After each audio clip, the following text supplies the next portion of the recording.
الله وبركاته. Daawadayaal soo dhawaada warkii caalamka.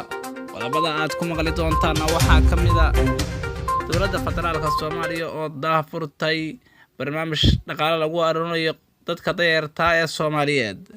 Shaqaale ka shaqeynayay guri ku yaala magaalada Muqdisho oo ku soo dumay waqti ka socda dowladda deegaanka Soomaalida Itoobiya oo soo gaaray magaalada Cadaado. Qodobada wararka dibadda aad ku maqli doontaan waxaa ka mid ah dhimashada cudurka coronavirus ee dalka Mareykanka oo sii kordhaysa. Waa 18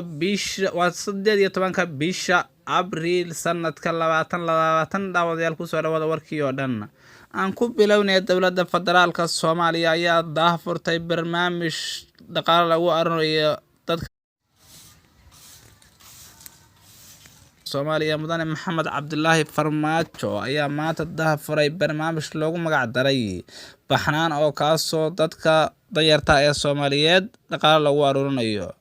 Barnaamijkan oo fayskiisa hore ay ka faa'iideysan doonaan 1.3 milyan oo muwaadiniinta Soomaaliyeed gaar ahaan kuwa danyarta ayaa madaxweynuhu u daahfuray. Waxaana barnaamijkan laga daahfuray baa la yidhi oo loogu talagalay fayskiisa koowaad 20 degmo oo ka tirsan Soomaaliya. Madaxweynaha ayaa waxa uu sheegay in fayska koowaad ay ku bixi doonto lacag dhan 4 milyan oo doolarka Mareykanka kuwaas oo ay ka faa'iideysan doonaan muwaadiniinta Soomaaliyeed. Waxa ayna dowladdu sheegtay inay wado qorshe dib lagu habeynayo dadka Soomaaliyeed ee danyarta kuwaas oo dhaqaalahooda ay kor ugu soo qaadayso.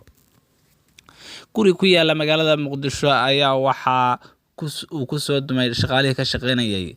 Ugu yaraan inta la xaqiijiyay 2 qof ayaa ku dhimatay halka dhowr qof oo kalena laga soo badbaadiyay kadib markii gurigeenu uu ku soo dumay shaqaalihii ka shaqeynayay. Gurigan oo ku yaala magaalada Muqdisho gaar ahaan iskooyska Banaadir dhinaca degmada Hodan meel u dhow ayaa waxaa la sheegayaa in halkaasi uu ku soo dumay shaqaalihii kadibna dadka deegaanka iyo dadkii halkaasi ku sugnaa ay u soo gurmadeen.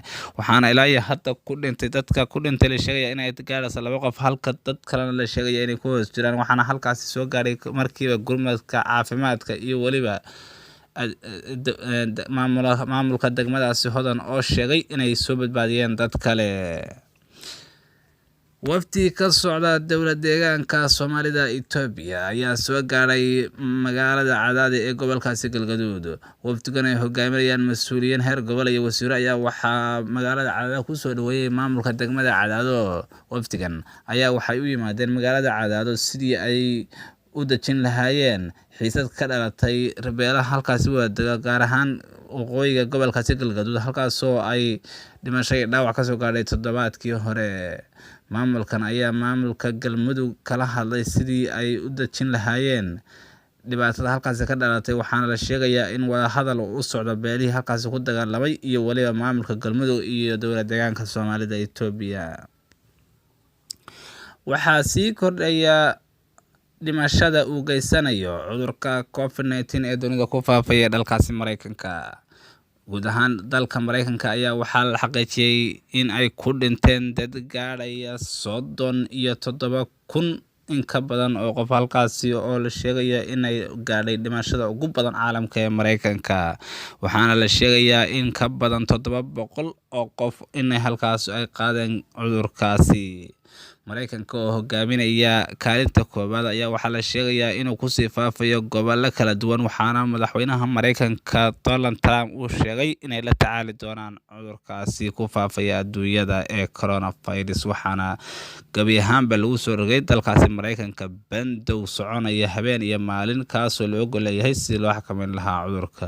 Guud ahaan intaas ayaan kusoo gabagabaynaynaa warkii caalamka oo aad kala socoteen janaalka Joker News. Waxaan idin warbixiyaa anigoo Abshir Cabdi Jaamacad. Daawadayaal waxaan idin leenahay haddii warkan